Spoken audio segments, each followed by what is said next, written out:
My name is Tom Harrison. I'm 32, and I live in Milwaukee, Wisconsin. I'm not big into dating apps, but a few months back, I decided to give Tinder a try after a long day at work. I was swiping through profiles when I came across a woman named Mia. She looked genuine, big smile, dark hair, warm eyes. Her profile mentioned she was a photographer and loved exploring the city, which was a nice change from the usual. We matched that evening and started chatting right away.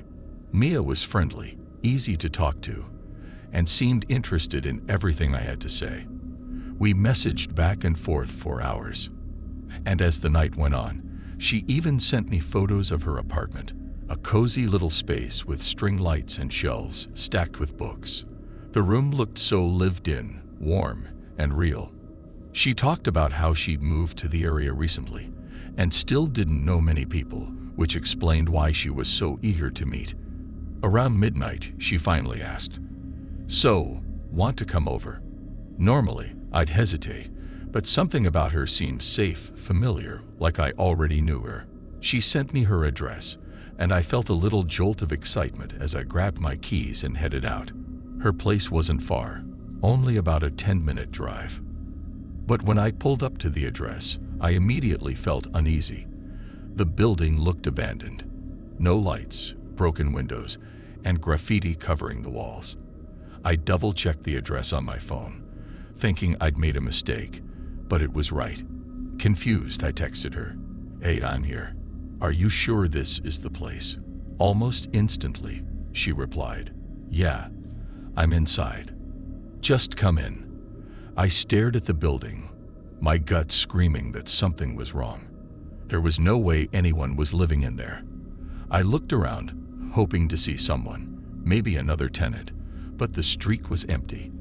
I messaged her again. "It looks empty. Are you sure?" This time, no response. I was just about to head back to my car when my phone rang. It was a local number I didn't recognize. Thinking it might be Mia, I answered, "Hello." A man's voice spoke on the other end, tense and serious. "Is this Tom Harrison?" Yeah," I replied, feeling a chill run through me. "This is Officer Daniels with Milwaukee PD. We need to ask you about a woman named Mia. We believe you might have been in contact with her recently." My mind raced. How did they know I was talking to her? "Yeah, I matched with her on Tinder." "Why?" There was a pause, and then he said, "Sir, Mia Rogers was reported missing 3 months ago. She lived in that same apartment building, but it's been vacant ever since her disappearance. No one's lived there for months." I felt my blood turn cold. I told the officer I'd been texting her, and he asked me to stay on the line and forward the messages. But when I opened Tinder to show him, Mia's profile was gone. Not just the conversation, but the entire profile, completely wiped.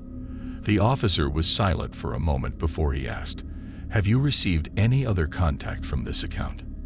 Anything unusual?" "No, just the messages." I could barely get the words out. As I stood there, I felt like I was being watched, like someone was still waiting in that empty building, hidden in the dark. The officer told me they'd look into it and advised me to be careful about meeting strangers from apps. I ended the call, but the eerie feeling didn't leave. I drove home in silence, heart pounding, looking over my shoulder the whole way.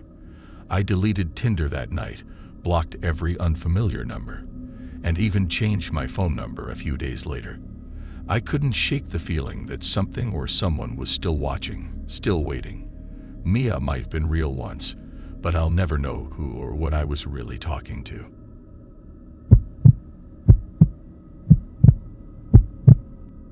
My name is Mike Foster. I'm 27 years old, and I live in Phoenix, Arizona. I've never been the biggest fan of online dating, but after a few months of being single, I decided to give Tinder a shot. I swiped through a bunch of profiles, and then I came across Rachel. She was gorgeous, dark hair, bright eyes, and a smile that looked like she could light up a room. We matched instantly, and she started messaging me right away. We talked for a while, and she seemed normal, funny, down to earth, and just really easy to talk to. After a couple of days of chatting, Rachel suggested we FaceTime before meeting in person. She said she just wanted to make sure I'm real and that she preferred to get to know someone before meeting up. I didn't think much of it, so we set a time for a video call. The call went smoothly. She looked exactly like her pictures, maybe even more beautiful in person. We talked for about 15 minutes. She laughed at my jokes. I told her a little about myself, and everything seemed fine.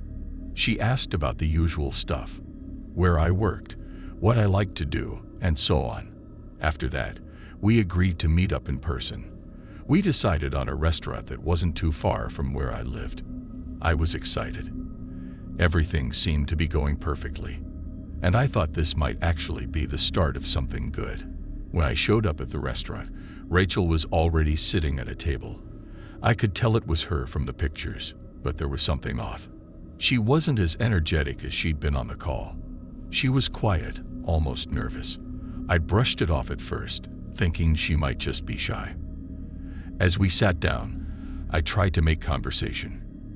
"You know, I'm glad we finally met in person," I said. "I really enjoyed our FaceTime the other night." She froze for a moment, and her eyes went blank. "What FaceTime?" she asked, her voice low. I was confused. "You know, the video call we had the other night. We talked for a bit." Rachel looked at me like I was crazy. "I don't remember any call with you," she said, shaking her head slowly. "I haven't FaceTimed anyone." I felt a chill run down my spine. That didn't make sense. I remembered the call perfectly. Was she messing with me? Or was there something wrong? I didn't know what to say, so I changed the subject and tried to keep the conversation going, but it was awkward. Rachel barely said anything, and her energy was completely different. I didn't even finish my meal. I just paid the bill and left. Later that night, I did some searching online and found an article about a scam going around, where scammers were using stolen photos from Tinder profiles to lure in victims. The photos were the same ones Rachel had used, and the scammer would try to meet them in person to steal their information. I was horrified. I realized I had dodged something bad. If I hadn't mentioned the FaceTime, I might have walked straight into a trap. I reported everything to Tinder, but even now, I can't shake the feeling that I was almost fooled by a stranger using Rachel's identity. It still messes with me how close I came to being caught in someone else's scam.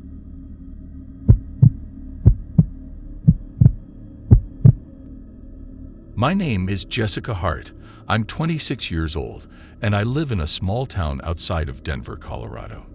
I'd been using Tinder on and off for a while, but nothing serious. I like chatting with new people, but I'd always been cautious. When I matched with a guy named Ryan, though, something felt different. His profile was exactly what you'd expect, charming, with pictures from all sorts of cool travel spots. He looked like the type of guy who'd lived a full life and had some great stories. We hit it off almost immediately. We messaged each other for a couple of weeks, and everything seemed normal. He was funny, easy to talk to, and he made me feel like he genuinely wanted to meet up. After a while, Ryan suggested we meet at a cafe not too far from my place. He gave me the name of a quiet, cozy place, and we set a time. I was excited. This could be the start of something, maybe even a real connection. I showed up on time, but when I walked in, I didn't see Ryan.